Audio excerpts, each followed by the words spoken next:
Chapter 2, Mr. Willy Wonka's Factory. In the evenings, after he'd finished his supper of watery cabbage soup, Charlie always went into the room with his 4 grandparents to listen to their stories, and then afterwards say good night. Every one of these old people was over 90.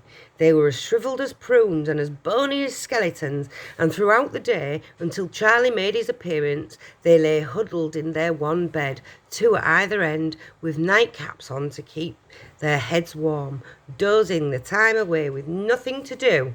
But as soon as they heard the door opening and they heard Charlie's voice saying, "Good evening, Grandpa Joe and Grandma Josephine and Grandpa George and Grandma Georgina," and then all 4 of them would suddenly sit up and their old wrinkled faces would light up with smiles of pleasure. And the talking would begin, for they loved this little boy. He was the only bright thing in their lives, and his evening visits were something that they looked forward to all day long. Often, Charlie's mother and father would come in as well and stand by the door, listening to the stories that the old people told. And thus, for perhaps half an hour every night, this room would become a happy place, and the whole family would forget that it was hungry and poor. One evening, when Charlie went in to see his grandparents, he said to them, "Is it really true that Wonka's chocolate factory is the biggest in the world?" "True!" cried all 4 of them at once. "Of course it's true! Good heavens, didn't you know that? It's about 50 times as big as any other. And Mr. Willy Wonka really is the cleverest chocolate maker in the world."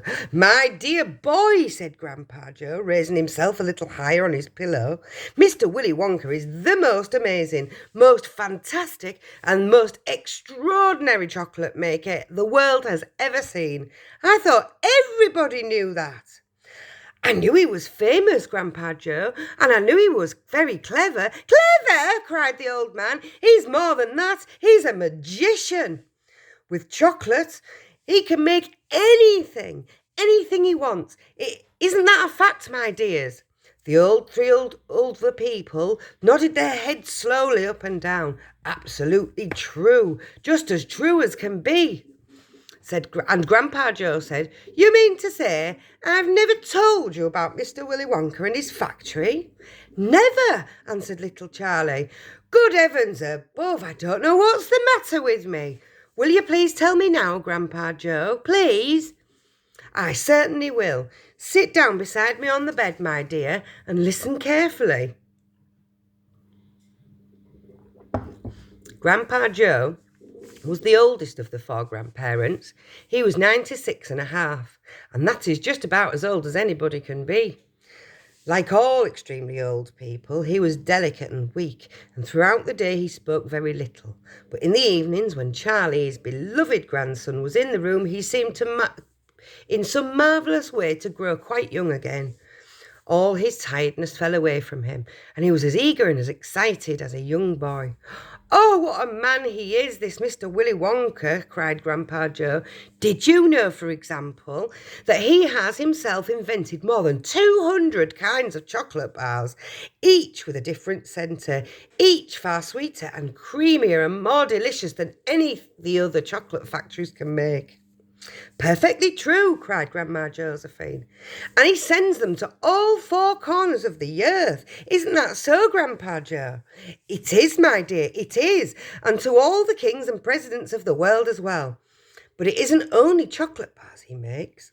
Oh dear me, no, he's come up with some fantastic inventions up his sleeve, Mr. Willy Wonka has. Did you know that he'd invented a way of making chocolate ice cream so that it stays cold for hours and hours without being in the refrigerator? You can even leave it lying in the sun all morning, and on a hot sunny day it won't go runny." "But that's impossible!" cried little Charlie, staring at his grandfather with big eyes. "Of course it's impossible," cried Grandpa Joe. "It's completely absurd, but Mr. Willy Wonka has done it." "Quite right," the others agreed, nodding their heads. "Mr. Willy Wonka has done it." And then again Grandpa Joe went on, speaking very slowly now so that Charlie wouldn't miss a word.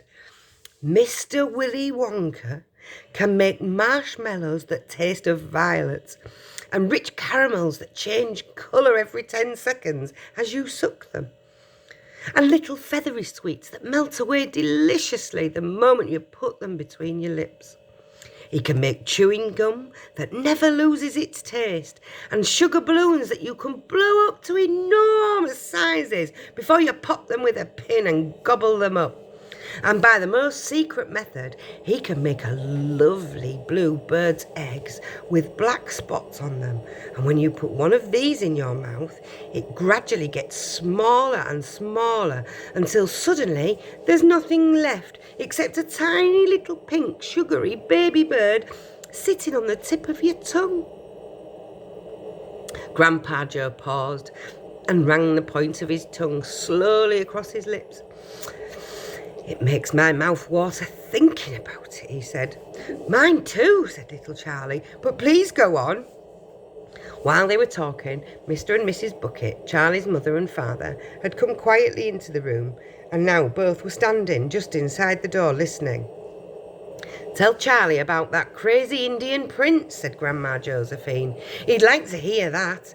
You mean Prince Pondicherry?" said Grandpa Joe, and he began chuckling with laughter. "Completely dotty," said Grandpa George. "But very rich," said Grandma Georgina. "What did he do?" asked Charlie eagerly.